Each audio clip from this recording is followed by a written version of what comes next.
Hello, everybody. Scott Golden here with the Golden Opportunities Coaching YouTube channel. Welcome to those of you who are new. Welcome back to those of you seasoned veterans. What we do around here, is bring about a um, unique approach to life, business, relationship coaching, and we do that as often as we can. Usually, several times per week. We try to add to the content list here. We get over 1,400 of these for your listening pleasure. Hopefully, something good, or many things good, for you to check out. The first thing we're going to look at here is things that may make you more gifted than you think. Giftedness is something that is super important in the perception of a, very perceived to be competitive world. Doesn't mean we have to compete, but a lot of people choose to because they think that the illusion of competition is something worth buying into. And what I mean by that is, at the end of the day, there is value to everything you do.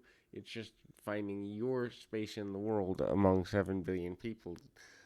So, if you're looking for life, business, relationship coaching, would love to be of assistance to you in any way that I can.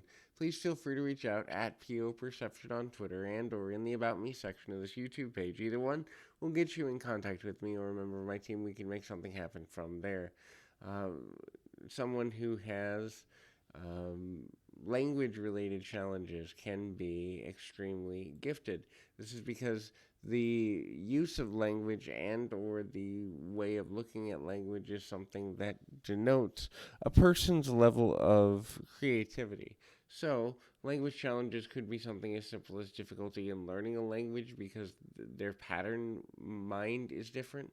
That is the part of the mind that deals with the development and repetition of patterns, or they're very good with words. The opposite can be true. Someone who is struggling to learn words or learn syntax of words can be shown to be extra intelligent or gifted because they want to be just right. Or someone who has that type of thing flow really easy from them can also be shown to be really good there. Left-handed people, believe it or not, can be gifted because the part of the brain that deals with left-handedness also opens up a different skill set. Uh, Generally speaking, comparatively, a different level of creativity can come forward for a left-handed person. Also, different processing and faster sometimes processing of problem-solving skills and other challenges related to problem solving can also be a major issue for those who are left-handed. The next thing to look at is the connection with the immune system and or health. People who have chronic health related issues, even though they don't want them, who wants to be physically unwell on a consistent basis, but people that have these issues are more likely to be willing to kind of struggle at some degree with maybe being gifted in a different way. And that ultimately becomes down to the way in which they see the world and live the moment. A person who has chronic illness, a person who has immune suppression issues where they have to be careful and take care of themselves can also become much more detail orientated, but also the level of joy at which they are capable of kind of living the moment can be different from a person who has never had to be in that constant struggle or part of the constant struggle of chronic or consistent illness. Now, not that anybody would want that, but there is a way to turn that into a bit of a positive situation if one absolutely needed to.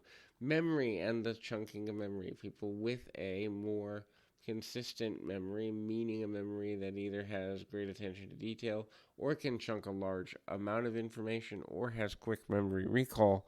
These are individuals who, in fact, have the ability to potentially make a major impact on the world in ways that other people who don't have a mind that works that way generally does. It doesn't necessarily mean that there's ultimately a negative connotation to the idea of any sort of choice to look at things differently from that perspective. But at the same time, memory is a major part in intelligence. Also, mood fluctuation and or the ability to control and or modify and or deal with emotional state on a consistent basis in a good way. And so All of these things can be indicators of giftedness or different level of intelligence. It doesn't necessarily mean that a person has to have one or all of these in a good way, but hopefully this is helpful. I encourage you to keep your feet on the ground, your mind in the moment. Until next time, everybody.